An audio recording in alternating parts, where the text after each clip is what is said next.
You are listening to Phoenix and the Hummingbird Chapter 14, story written and created by Jasper BlackLace and audio by Koushi.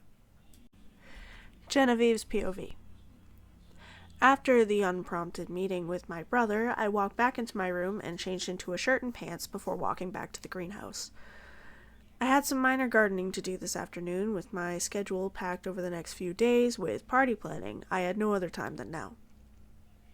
I got there about 40 minutes after getting changed and not at all stopping for a sugary snack in the kitchen before heading here. I needed to walk around my new plants to check their growth and the quality of life they were having in their new home. I typically grew most of my favorite plants in my room. However, when they got too big for even our biggest pots, I had to replant them, which is what I have the greenhouse for. However, soon after, it became a home for injured wildlife, and they thrive here. I had just recently planted some cacti around the greenhouse and I wanted to check on them. I also wanted to make sure none of the animals living there are getting too close.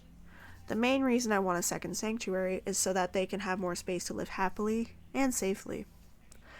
I noticed a few of the cacti were causing trouble for the bunnies, so I pulled two and moved them.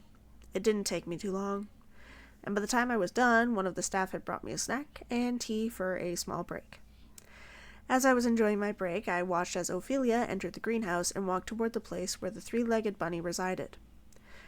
She didn't notice me right away, but when she did, she seemed to get a bit flustered before she waved at me. I smiled at her before, and I downed the rest of my tea, walked over to her. She was sitting down on the path now in front of the bunny's burrow. I joined her in the dirt.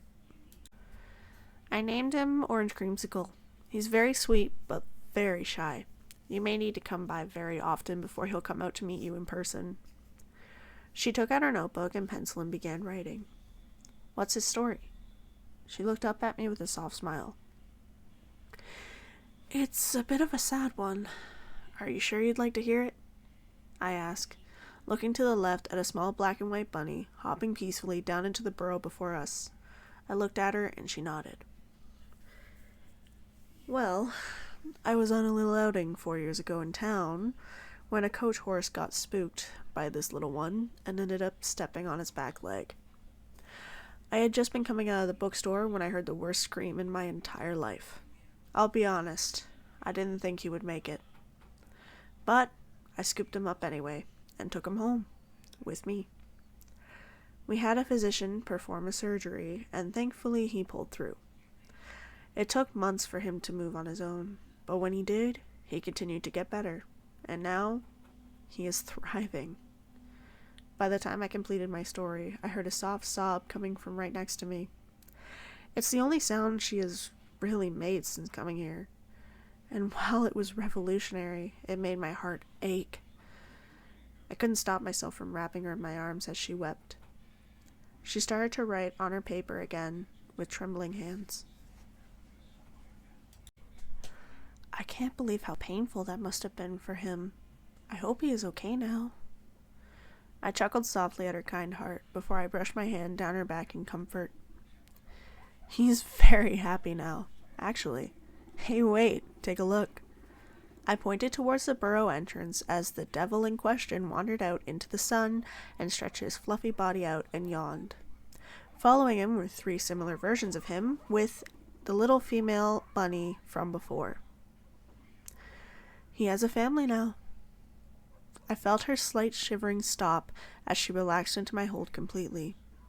Her back was completely up against my chest at this point, and I couldn't help but feel ever so lucky I wasn't a man and my arousal was completely hidden. If it weren't for the fact that she held status, I don't think I could hold back from all the thoughts I've had since the moment I laid eyes on her. However, I'm not dumb enough to give in, especially when she can't even tell me no. I think we should call it a day. We've been outside a while, and it's relatively sunny. No need to get a sunburn so close to your sister's betrothal party. She looked up at me, and when she did, our noses were so close they brushed up against each other. She blushed a deep crimson, but remained relaxed and calm. She looked back down towards the bunnies before leaning forward and standing up. She wrote quickly on her pad and spun it towards me. Do you ever get the feeling you aren't who you meant to be? I tilted my head slightly before looking in her eyes. I don't think we are ever who we're meant to be, without a little bit of a struggle and work. But I will say, I know you can and will become who you're meant to be. If you don't feel like you've gotten there yet, I'm sure of it. I stood, talking, patting her on the head. She nodded at me before stepping back and bowing. Look, Ophelia, since I'm going to be your escort for the party, I will pick you up from your room beforehand. So make sure you're ready by the time I arrive. Until then, I grabbed her hand and pulled her towards me, blessing our bodies up against each other before bringing her hand to my mouth and kissing it softly. Stay safe, and don't get scraped up again without me around. I'll see you soon. I let her go and turned away from her. I walked back to my snacks, and I heard her soft footsteps and the door shut behind me. The smile that took over my face made my cheeks hurt the rest of the night. You have completed Phoenix and the Hummingbird Chapter 14, story written and created by Jasper BlackLace, audio by Kawushi.